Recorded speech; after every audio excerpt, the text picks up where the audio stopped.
झगड़ू प्रसाद कई सालों बाद अपने ससुराल गया हुआ था और जब वो अपने ससुराल पहुंचा तो उसने वहां पर अपनी छोटी साली को देखा।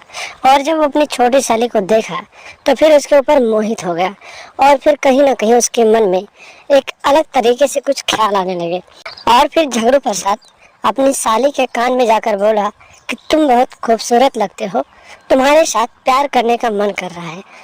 एक काम करो, रात को मेरे कमरे में आ जाना। और फिर रात का समय हो जाता है।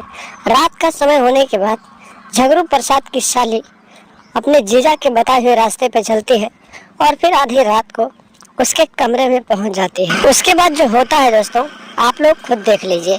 नमस्कार दोस्तों, स्वागत है आप सभी का हमारे एशियन क्राइम अफेयर चैनल में। दोस्तों, एशियन क्राइम अफेयर चैनल को आप सभी लोग सब्सक्राइब कीजिए, वीडियो को लाइक कीजिए और वीडियो को ढेर सारा शेयर भी कीजिए। दोस्तों, चढ़ती जवानी और तड़पती हुई हवस की ये कहानी बिहार के सासाराम से सामने आई है, जहां पर एक झगड़ू प्रसाद नाम का व्यक्ति रहता था, जिसकी शादी के हुए लगभग 5 साल हो गए थे। शादी के बाद उसके पास 2 बच्चे थे। दोनों बच्चों की पढ़ाई लिखाई चल रही थी। झगड़ू प्रसाद अक्सर अपने ससुराल जाता रहता था और अपनी सास ससुर से मिलता रहता था। और उसकी एक छोटी साली थी जिसका नाम शीला था। शीला से भी अक्सर उसका हंसी मजाक चलता रहता था। लेकिन कई साल हो गए थे झगड़ू प्रसाद अपने ससुराल नहीं गया हुआ था। लगभग 2 सालों के बाद झगड़ू प्रसाद एक दिन अपने ससुराल गया हुआ था किसी काम के वास्ते। जब झगड़ू प्रसाद अपने ससुराल पहुंचा तो वहां पर पहुंचने के बाद उसने अपनी छोटी साली शीला को देखा।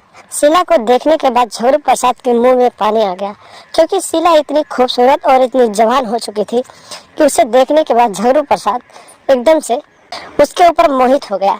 और फिर मन ही में सोचने लगा कि आखिर ये इतनी जवान और इतनी खूबसूरत कैसे हो सकती है। और फिर मन ही मन शीला के साथ प्यार करने का मन बना लिया। और फिर झगड़ू प्रसाद अपनी साली से बैठकर मस्ती मजाक करने लगा। करीब आधे घंटे तक झगड़ू प्रसाद अपनी साली से मस्ती करता रहा। और आधे घंटे के बाद झगड़ू प्रसाद ने अपनी साली शीला के कान में कुछ थोड़ी सी आवाज बोली, जिसे उसकी साली समझ नहीं पाई। और फिर दोबारा उसने पूछा कि जीजा जी, आप क्या कहना चाहते हैं। झगड़ू प्रसाद ने कहा कि साली, तुम इतनी खूबसूरत हो गई हो, इतनी जवान हो गई हो, तुम्हें देखने के बाद मेरा मन पानी पानी हो गया है। मुझे तुम्हारे साथ प्यार करने का मन कर रहा है। तुम मेरी एक बात मान जाओ, एक काम करो, रात को मेरे कमरे में आ जाना और फिर मैं तुम्हारे साथ प्यार करना चाहता हूँ। झगड़ू प्रसाद की साली शीला भी काफी जवान थी, तो उसे भी ये सब करने में कुछ ज़्यादा इंटरेस्ट था। तो वो भी रात का समय का इंतजार करने लगी। सभी लोग खाना खाए, खाना खाने के बाद सो गए।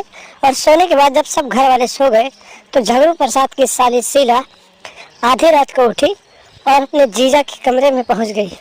और फिर जब अपने जीजा झगड़ू प्रसाद के पास पहुंची तो झगड़ू प्रसाद ने ना आओ देखा ना ताव देखा और फिर अपनी साली को अपने बिस्तर पर लेटा के उसके साथ प्यार करने लगा।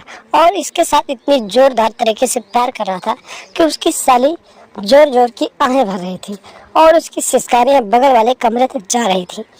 जब उसकी सिसकारियां उसकी माँ के कानों तक पहुंची तो फिर उसकी माँ की नींद खुल गई और फिर वो अपने कमरे से उठी और सीधे अपने दामाद के कमरे में पहुंच गई, जहां पर झगड़ू प्रसाद लेटा हुआ था। और फिर जब उसकी सास वहां पर पहुंची तो फिर उसने अपनी छोटी बेटी और अपने दामाद को एक साथ बिस्तर पर पकड़ लिया और फिर दोनों को भला बुरा कहने लगी। और जब सास भला बुरा कहने लगी तो झगड़ू प्रसाद अपनी सास के साथ लड़ाई करने लगा। और देखते ही देखते उसकी सास की आवाज़ जब बढ़ने लगी तो आसपास के लोग भी इकट्ठा हो गए। और फिर जब घर वाले भी इकट्ठा हुए तो फिर झगड़ू प्रसाद को सब लोगों ने मिलकर मारना शुरू कर दिया।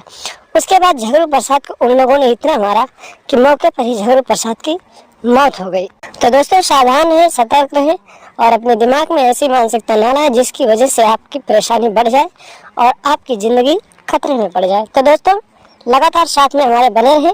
चैनल पर अगर नए हैं तो सब्सक्राइब कर लें और वीडियो को लाइक कर लें और हमेशा देखते रहें एशियन क्राइम अफेयर।